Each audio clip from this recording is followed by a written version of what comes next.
Nagaan Waaqayyoo isiniif haa ta'u. Akkam jirtu dhaggeeffattoota fuula Waaqayyoo duratti kan argamtan saba Waaqayyoo. Nagaan Gooftaa isiniif haa ta'u. Har'a sagalee Waaqayyoo qabadhee gara keessan dhufeera.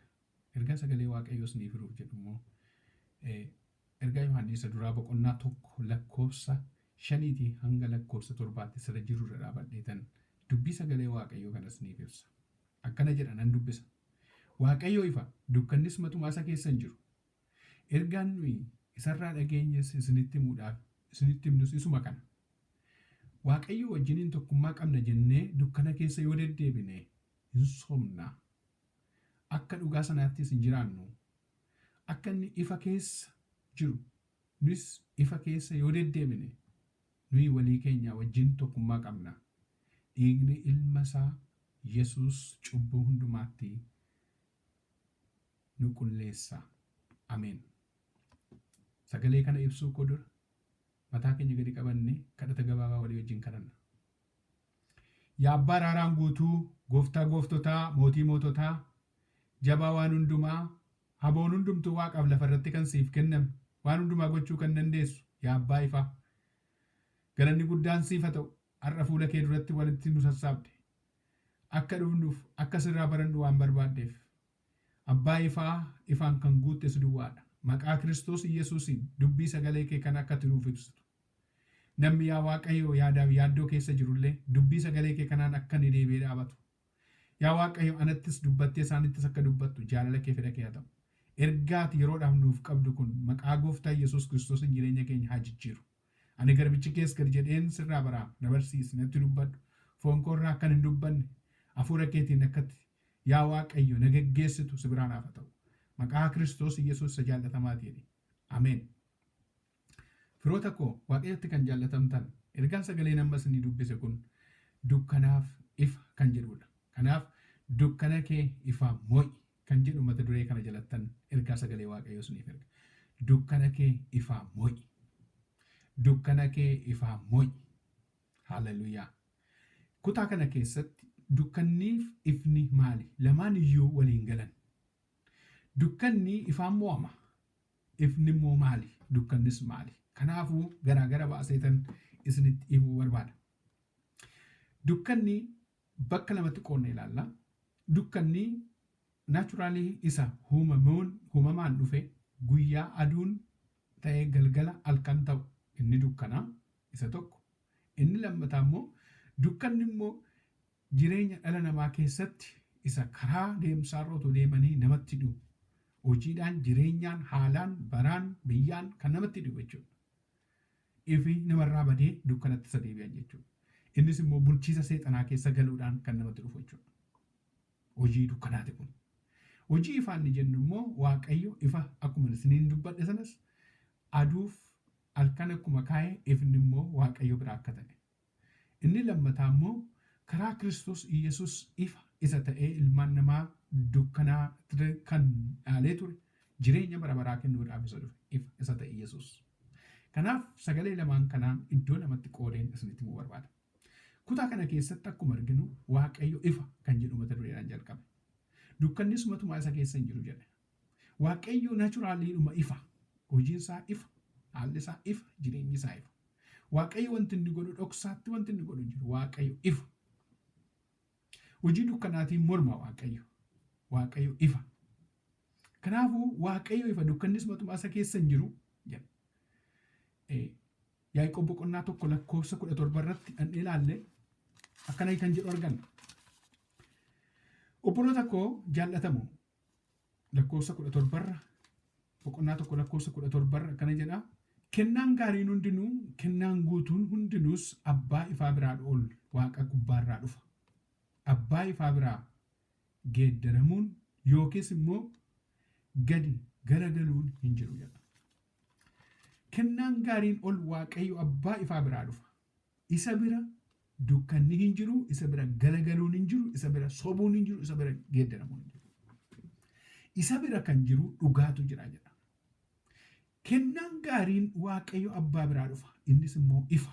Ifi immoo ol Waaqarraa dhufa. Isa bira galagaluun hin jiru. Afaan jijjiiruun hin jiru.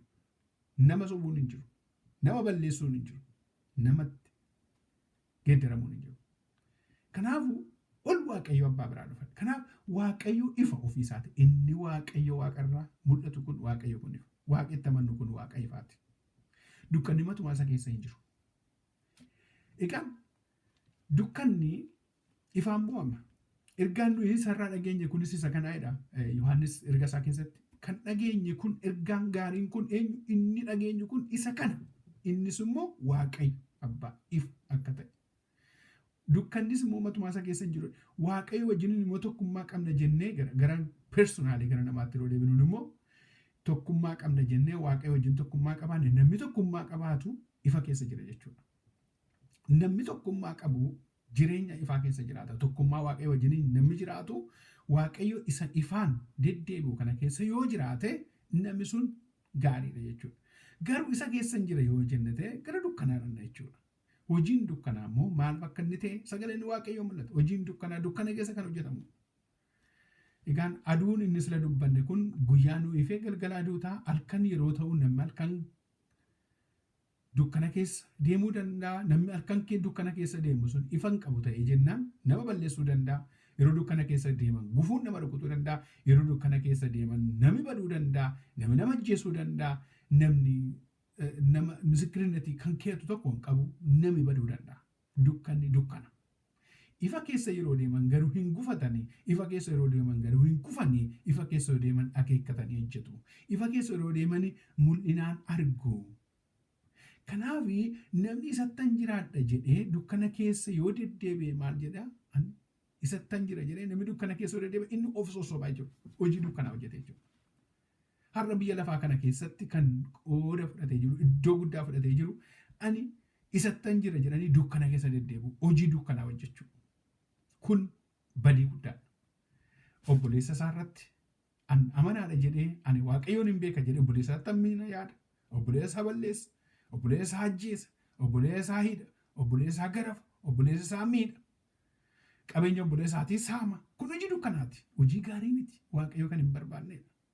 Waaqayyoottan jira jedhee waaqayyoon keessan jira jedhee waaqayyoon namana jedhee maqaa waaqayyoon kan nagadu maqaa waaqayyoon nagada isaa kan hojjetu hojii dukkanaa keessa jira. Waaqayyootti farada. Waaqayyootti farada. Waaqayyo waaqa dhugaati malee waaqayyo waaqa qajeelaati. Waaqayyo waaqa ifaati wanta ta'eef. Yoon isattan jira jennee jiraanne ta'e nuyi maal ta'e of sossobnaa jedha. Yohaannis in sossobna sobduudha nuyi. Sobduun immoo mootummaa waaqayyoo wajjin warra wal arguutu dukkana keessa nama deemu jechuudha. Hojii dukkanaa ta'e. Kanaaf dukkana kana kan ibsu wayitu jira egaa. Dhugaati ibsa jechuudha. Ifi dukkana ibsa. Lamaan waliin galanii. Dhaggeeffadhaa. Dukkanni ifaan mo'ama.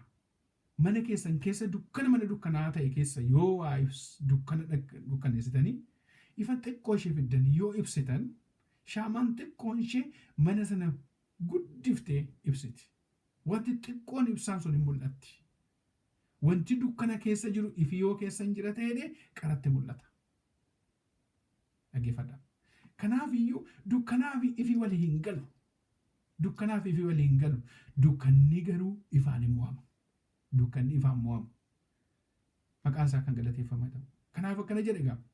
Asitti kana duwwaas miti. Akka inni irra keessa jiru. Akka inni isa keessa jiraatu sana namni dukkana keessa namni deddeebi'u ifattan jira yoo jedhee sobduu akka ta'e sagaleen waaqayyoo nu mirkaneessa. Dhaggeeffadhaa. Sagaleen waaqayyoo iddoo baay'eetti ifa akka inni ifi dukkanaa wajjin akka waliin galle. Dukkanni kun immoo ifaan akka inni mo'amu nu ibsa. Wangeela Yohaannis boqonnaa 1:5 inni ilaalle akkana jedha. Gooftaan keenya Yesuus sagalee isaa keessatti Yohaannis akka inni barreesse boqonnaa 1:5 iddoo isin beektan ifichi dukkana keessatti in ibsa. Ifichi dukkana keessatti in ibsa. Yeroo sana boqqee mul'ata jechuudha. Waan dukkanaa'e, wanta karaa dhabe, wanta hin mul'anne, wanta iji nama arguu hin dandeenye keessatti ifichi yeroo dhufu hin mul'ata. Hallelujaa. Hin mul'ata. Dukkana keessaan ifatu mul'ata jechuudha. Kana duwwaas hin jenne akkana jedhe dukkanichis immoo isa bira ga'uu hin danda'u jedha. Dukkanichis ifa sana bira ga'uu hin danda'u. Dukkanni ifa bira ga'uu kan inni hin dandeenyeef Mu'amaadha wanta ta'eef. Kana keessa maaltu jira? Dukkana keessa wanti jiru hojii hamaa jira, hojii seexanaa jira, hojii hamminaa jira, hojii balleessuu jira, hojii yakkaa jira. Kun immoo ifaan yeroo mo'amu ifi yerootti dhufu bakkeetti ba'a. Wanti inni godhu, wanti inni hojjetu, wanti inni dhoksaatti godhu, wanti inni dhala namaatti balleessu sun bakkeetti ba'a. Kanaaf bira ga'uu hin danda'u. Dukkanni ifa bira ga'uu hin danda'u. Haaleluyyaa. Dukkanni ifa bira ga'uu hin danda'u. Takka dukkana qabannee dukkana keessa hojii garaa keenya hojjennata. Dukkana keessa qabanneeti namoonni hin argine jennee waan garaa keenya hojjennata. Dukkanni sun hojii seexanaati. Kan obboleessa isaa dukkana keessa ajjeesu, kan obboleessa isaa dukkana keessa hidhu, kan obboleessa isaa dukkana keessa jibbu hojii seexanaati. Waaqayyo kana wajjin waliin gala. Ifichi dhufe bakkeetti baasa. Gaafa inni bakkee ba'u jira. Guyyaan inni mul'atu jira. Har'a miti guyyaan tokko jira. Guyyaan Waaqayyo ifa bakkee baasu jira. Dukkanaan kana ibsee bakkee baasu jira. Akkana jedha. Nus immoo ifa keessa yoo deddeebine jedha. Nus immoo ifa keessa yoo deddeebine nuyi walii keenya wajjin tokkummaa qabna. Ifa keessa yeroo deddeebinu walii keenya wajjin tokkummaa qabna jedha Yohaannis. Tokkummaa qabna. Jaalala qabna. Ilaafilaamee qabna. Wal yaadachuu qabna. Walii yaaduu qabna. Ifa keessa yoo deddeebina ta'e jaalala jira. Lafa jaalalli jiru ifatu jira. Dukkanni mul'atu. Seexanni mul'atu. Hojiin halkan kan hojjetu seexana. Hojii dukkanaa kan hojjetu seexana. Macaafi keenya kana dhugaa nu ba'a. Hojii dukkanaa kan hojjetu seexana. Seexanni mul'atee nama rukutu. Seexanni mul'atee namatti hin adeemu. Seexanni mul'atee ilmaan namaan balleessu. Jibba namatti kan inni godhu seexana. Hojii dukkanaati. Kun immoo ificha sanaan bakkee ba'a. Ifichi sun immoo gooftaa keenya Yesuus Kiristoos isa ta'e. Egaa nuyi walii keenya yoo jaallanne, walii keenya wajjin yoo walii galle, kan walii galuu dandeenyu yeroo ifa kana keessa deddeebinudha. Maqaan isaa haa galateeffamu.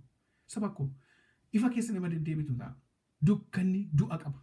Dukkanni badii qaba. Dukkanni jireenya hin qabu. Dukkanni karaanni nama fudhatee deemu gara badii gara du'aatti nama geessa malee gara qajeelinaa miti.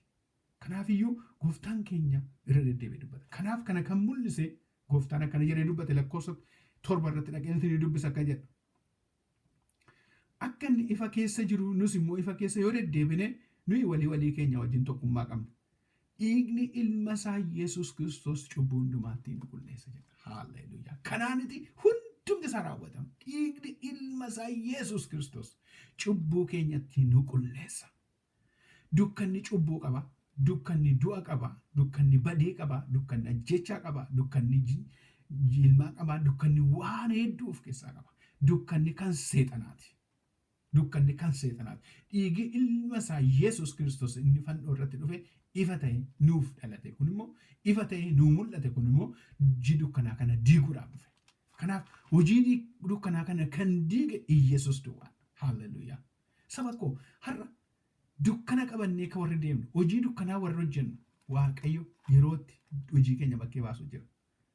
Waaqayyo yerootti dhimma keenya mul'isu jira. Waaqayyo hojii dukkanaa isa dukkanaan hojjetamu sana kan itti mul'isu jira. Namni baay'een kanaan jiraata. Namni harki caalaan dukkana keessa deemuudhaan jiraata. Namni harki caalaan hojii dukkanaatiin of beeksisuu barbaada. Saba koo kun hin hojjetu. Nama Waaqayyoo kun hin hojjetu. Sagaleen Waaqayyoo kanaan hin horka. Kanaafiyyuu kana jedhe ifichi dukkana keessatti in ifa. Ifa kenna. Ifa guddaa kenna. Ifi guuboo jala yoo teessee maal bu'aa qabdire yoo ol baate gaaratti ol baate yookiis immoo wayirra kaan yoo ibsani qaratti ni fuure jedha. Inni ifa mitiire Yesuus keenya nurraa ifa. Har'a ijoollee ifa taane akka mul'annuuf Waaqayyo nu barbaada. Dukkana hojii dukkanaan hojjennu. Dukkanaa yoo hin deemne ta'e dukkana taane hamna. Dukkana keessatti hamna. Maqaan Waaqayyoo haa galateeffamu. Asuma boqonnaa 2 kana keessatti lakkoofsa 4 lakkoofsa 9 yoon isin dubbise akkana jedha. Lakkoofsa 4 irratti ergaan sagalee Waaqayyoo kun akkana jedha boqonnaa 2 kan wageessaa. Namni ani isa beeka jedhe. Namni ani isa beeka jedhe abboommi isaa hin eegne sobduudha jedha. Nana mana jedha. Nam beeka jedha. Nan waaqeffadha jedha. Nittan jiraadha jedha. Afaaniin hin dubbata garuu hojiidhaan hin mul'atu. Namni kun maal jedha? Sobduudha jedha macaafa kun. Kana egaa kun hojii dukkanaati. Namni dukkana keessa deemu yeroo hundaa soba jechuudha. Namni dukkana keessa deemu yeroo hundaa waan jal'inaa godha jechuudha. Waan waaqayyotti hin tolle, waan namatti hin tolle hojjeta jechuudha. Gooftaan keenya macaafa kana keessatti sagaleen ergaan ergeessu Yohaannis kan inni nu barreesse namni ani isa beeka jedhee abboommii isaa hin eegne sobduudha. Dhugaanis isa keessa hin jirudha. Sobduu taa'edha. Egaa addaan ubbaasuudha iddoo kanarratti. Sobuudhaan jiraachuun jireenya namaa hin kennu. Amma tokko duwwaa deemta malee karaa dheeraas hin deemsisu. Boqonnaa biraasiif hin kennu. Karaa kan biraasii hin qajeeshu. Obboleessa koo namni soba keessa jiraattu. Har'a obboleessa kee jibbuudhaan kan jiraattu. Obboleessa kee ajjeesuudhaan kan jiraattu. Obboleessa kee rakkisuudhaan kan jiraattu. Lubbuu balleessuudhaan kan gammadaa jirtu. Dukkana keessa jirtu. Har'a deebii dukkana liqimsaafa. Dukkanni yoo nama liqimse immoo achi keessaa kan nama baasu jiru. Ifi yoo dhufe malee nama baasuu kan danda'u jiru. Ergaan sagalee waaqayyoo suma keessatti boqonnaan 2 lakkoofsuma 9 kana keessatti immoo iddoo kana maal nuun jedha sitti fakkaata. Namni ani ifa keessan jira jedhee jecha obboleessa isaa jibbu. Namni ani ifa keessan jira jedhee an nama ifaati jedhee an dubbii ifaan labsa jedhee an sagalee ifaan qaba jedhee ani ifannarra jira jedhee ifa keessan deddeebi'a ani nan waaqeffadha an nan beeka fayyisuu Yesuusiin amaneera Yesuus jireenya kooti fayyisaa kooti jedhee namni ofii isaati afaaniin dubbatu garuu hojii kanarratti kan hin mul'ifne. Hojiin ijaan kan hin mul'anne. Piraktikaaliin kan hin mul'anne. Amantiin hojiidhaan hin mul'anne. Inni akkasii kun yoo jiraata ta'e dukkana keessa jira. Waaqayyo nu haa eegu. Kanaaf akkana jedhee egaa namni ani ifa keessan jira jecha obboleessa isaa jibbu ammayyuu dukkana keessa jira. Obboleessa isaa jibbu. Ati maali kan obboleessa kee jibbitu? Ati maali obboleessa koo kan obboleettii kee jibbitu? Ati maali kan obboleessa kee irratti du'a filadhu? Ati maali obboleessa kee yakka kan itti barbaaddu? Maal beekta waa'ee ofii keetii? Waa'ee dana buluu keetii maal beekta? Waa'ee borga'uu keetii maal beekta? Waa'ee ofii keetii jireenya keetii fuulduratti ammam beekta? Ammam gaaraantiidha ofii keetiif? Kun cubbuudha jiru kanaati. Ifi immoo gaafa dhufu bakkee baasa. Saba koo dhaggeeffadhaa. Sagalee waaqayyoon baadhee jiru sagalee dhugaati malee sagalee sobaa miti. Waaqayyo anaaf isinitti kan inni dubbatu har'as sagalee jireenyaa isa ifa ta'e kana qabannee ifatti akka jiraannu waaqayyo nu barbaada. Isin ijoollee ifaati nuun jedhe gooftaan. Namni sattama hundumtu immoo nama ifa. Jireenya ijoollee ifaati. Ijoolleen ifaa immoo warra dhaalan. Ijoolleen ifaa immoo warra ifatti jiraatan. Ijoolleen ifaa immoo hojiin isaanii ifatti kan mul'atudha. Ijoolleen ifaa immoo ijoollee waaqayyooti isaan. Warra dhaaltuu mootummaa waaqayyoo ta'anidha. Maqaan waaqayyoo haa galateeffamu. Har'a egaa namni baay'een kanatu bitaatti gala. Ijoollee dukkanaa ta'ee jiraachuun jireenya bara baraa waan argisiisutti fakkaata. Jireenya bara baraa kana immoo kan dhaaluu danda'u karaa tokkicha duwwaadhaan dukkana keessa taa'anii jireenya bara baraa dhaaluun hin danda'amu. Dhaggeeffadhaa. Nan har'a jiraatte har'a geessetta booda harka waaqayyoo keessa jirta. Hin baatu immoo biyya lafaarra jirta. Waaqayyo biyya lafaa kanarratti si uumee si kaa'eera. Yoo filatte waaqayyoon filatte jireenya isa si dhaalchisu dhugaa isa ta'e jiraachuun bu'aa keeti jireenya keeti. Waaqayyo kanaaf iyyuu si barbaada wanta ta'eef. Yoo kana ta'uudhaa baatte du'atu nama eeggata. Duuti yoo dhufe immoo anuma tokkicha si fudhatee deema. Dukkanatti darbita jechuudha. Deebi'ee hiikin argamu jechuudha. Yohaannis boqonnaa 3:21 irratti sagaleen akkana jedhu tokkoon jira. Dhugaatti kan jiraatu garuu hojiinsaa dhugaatti kan jiraatu hojiinsaa inni akka jaalala waaqayyootti yoo hojjetame immoo haa mul'atuuf gara ifichaatti hin ba'a jedha. Dhugaatti kan jiraatu garuu hojiinsaa inni akka jaalala waaqayyootti hojjetame haa mul'atuuf gara ifichaatti hin ba'a. Dhugaatti kan hojjetu hojiinsaa akka inni ifa ba'uuf waaqayyoon duratti akka mul'atuuf hin ta'a jedha. Dhugaatti kan hojjetu dhugaa barbaada waaqayyo. Waaqayyo dhugaadha wanta ta'e. Waaqayyo ifa, waaqayyo dhugaadha. Maqaan waaqayyoo baay'eedha wanta ta'eef kana lamaan keessaa fudhadha. Isinitti ani obboleessa koo. Har'a hojii hojjettu ifatti hin ba'a. Wanti nu goonu ifatti hin ba'a. Wanti nu dubbannu ifatti hin ba'a. Wanti nu jennu ifatti hin mul'atu. Waaqayyo ifa wanta ta'eef. Dhugaatti kan jiraatu garuu dhugaadhaan kan jiraatu dhugaa keessa ifa keessa kan jiraatu inni akka jaalala waaqayyootti yoo hojjete wanti inni hojjetu sun immoo ifatti hin mul'ata. Hojiin keenya mul'ata. Gaarii yoo goone gaarummaadhaan, hamaa hojjenne hamaadhaan gatii keenya fudhanna. Garuu misraachoo wanta tokkoon isinitti hima. Gooftaan keenya Yesuus Kiristoos kana hundumaa sirreesseera. Warra itti amananiif har'as jireenya gaariitu jira. Waanuma dhibu cubbuu dukkana keessa deemii cubbuu kee hojjettee yoo dhufteetta ta'e, hamaa hojjettee yoo hin jirte ta'e, yaadi keessatti jirtu gaarii yoo ta'uudha baate, balleessitee obboleessa kee obboleettii kee irratti balleessitee, mana obboleessa kee saamtee, bultii obboleessa kee diiddee, jireenya namaa diiddee yoo hin jiraata ta'e, har'a obboleessa koo akka ati deebitu barbaada Waaqayyo, akka ati duutu hin barbaadu. Sababni isaa sagalee isaa keessatti akkana jedhe, misraachoo ergaa tokko jira as keessatti akkana jedhe Gooftaan. Yesus dhiigni ilma isaa Yesus cubbuu hundumaatti nu qulleessa jedhe. Dhiigni ilma isaa Yesus yoo amannee isa fudhanne, dhiigni ilma isaa cubbuu hundumaatti yakka hojjetaa turte, balleessaa godhaa turte, ajjeesaa turte, hataa turte, balleessaa turte, hundumaa keessa ganaa turte keessa kana hundumaa sirraa xaragee deemsa. Haaluma tokkichatti yakka kee hundumaa bilisa si godha. Maqaan Waaqayyoo galateeffamu. Yeroo baay'ee akkana jedhee kan hin dubbadhu tokkoon qaba. Mootummaan amma yeroo nama tokko nama mana hidhaa keessaa yeroo baasu, mana hidhaa keessaa nama hundumaa yeroo baasu, namoota sana yeroo gaafattan maal jedha? Attamitti baasee bilisa na godhee na baasee jedhu malee natti faradee na baasan jedhu. Mootummaan nagaadhaan nama hiiku. Bilisa na godhee jedhu. Akkasuma Yesuusis yakkaaf cubbuu keessatti balleessite sana sirra barbaadotatti bilisa si godha. Dhiigi ilma isaa Yesuus cubbuu hundumaatti nama qulleessa jedhe. Yohaannis ergaa isaa keessatti maqaan Waaqayyoo galateeffamu si qulleessa. Waaqayyo nu qulleessa.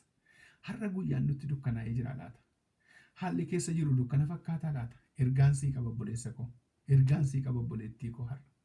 Sabi dukkana keessa jiru ifa guddaa isaa arge jedhe macaafni. Sabi dukkana keessa deemaa ture, guyyaan itti jalaa dukkanaa ture maal ta'e? Ifa guddaa isaa arge. Yoo marge Iyesuus gaafa inni dhalate arge. Iyesuus gaafa inni gara biyya lafaa dhufe arge. Har'a egaa gara Gooftaatti fuula kee deebisimee yakkaaf cubbuu kee hojjetaa turte sana hundumaa achuma lafa kaa'i. Sin gargaaru. Lafa kaa'i dhiisi. Sin gargaaru. Ati akka Waaqayyoo keessatti malee harka eenyuu keessa hin jirtu. Yoo barbaade lafa barbaade si dhaabuu kan danda'u. Yoo barbaade lafa barbaade akka tiraafikii si dhaabee si ofii kee si hambisuu kan danda'u Waaqayyoo harkatti. Lubbuuti baatee deemtu harka Waaqayyoo keessatti. Lubbuun kee harka Waaqayyoo keessa jira. Ofii keetii bixxillatti miti. Ofii keessatti of eeddamite. Obboleessa koo obboleettii koo. Har'a yakka dukkana keessa jirtu sana keessaa yoo hin baata ta'e dhiigi ilma isaa Yesuus Kiristoos cubbuu keetti si qulleessa. Ofiitti si simata. Kan isaa si godhata. Maqaan Waaqayyoo galateeffamu. Kottaa egaa har'a qalbii diddiirranna fuula Gooftaa duratti. Waaqayyo cubbuu kee si dhiisuudhaaf si waama malee Waaqayyo yakkaaf cubbuu kee irraa dhaabatte isa ajjeeftu, isa hattu, isa balleessitu, isa saamtu, isa kan kooti jettu sana hunduma isaarraa akkati dhaabdu barbaada Waaqayyo. Dhaabi si gaabbuleessa koo. Dhaabi obboleettii koo. Waaqayyo irra si fayyisa. Jireenya bara baraatti si erga. Maqaan Waaqayyoo galateeffamu. Waaqayyo kan dubbadhuuf kana waan keessa koo waan kaa'eefan dubbataa jira. Obboleessa koo akka waloo ishinuun barbaada. Akka ooltu barbaadi. Har'a haalli keessa jirrutti nuti tolee jiraachuu dandeenya ta'a. Wanti keessa jirtu waanuma sitti tole sitti fakkaachuu danda'a ta'a. Garuu Waaqayyoon fudhanne taanaan gatiin qabu jireenya kee. Akka Waaqayyoo fudhatu godhi. Jireenya kee akka Waaqayyoo dhuunfatu godhi obboleessa koo. Yookas jireenya dhaaltaa. Maaliif dhiigni ilma isaa Yesuus cubbuu hundumaatti si qulleessa. Qulqulluu si godha. Shaayinii si godha. Haaleluyyaa. Shaayinii si godha bakka yakkaa kee cubbuu kee hundumaatti si qulleessa. Qulqulluu jechuun immoo qulqulluudha. Qulqullooftee Waaqayyoo kee hojii wal argitee bara Waaqayyoo biyya lafaa irratti kaa'e waggaa 60 jiraadhu, 70 jiraadhu, 80 jiraadhu, 100 jiraadhu. Waaqayyoo bira deemuu si wayyu.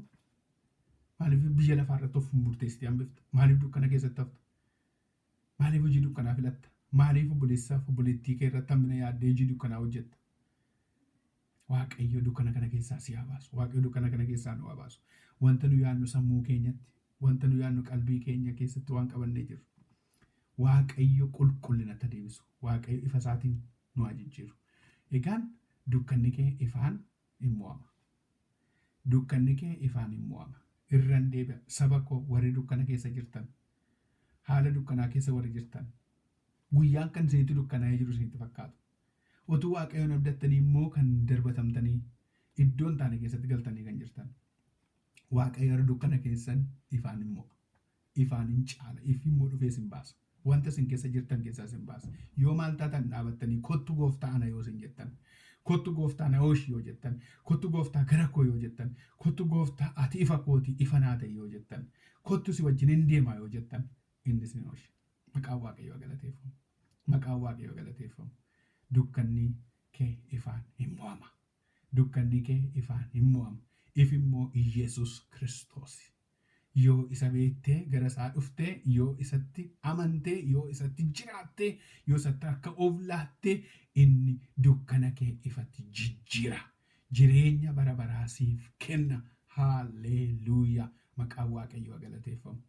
Waaqayyo maqaan isaa eebbifamu. Asuma irraa badheen kadhata gabaabaa sanii wajjin kadhadha. Ilaa yaa Waaqayyo galanni siif haa ta'u. Har'a sagalee kan akkan dubbadhuuf carraan alaatte. Anis akkan dubbadhuuf afaan koo keessa waan keesseef guddaan si galateeffadha.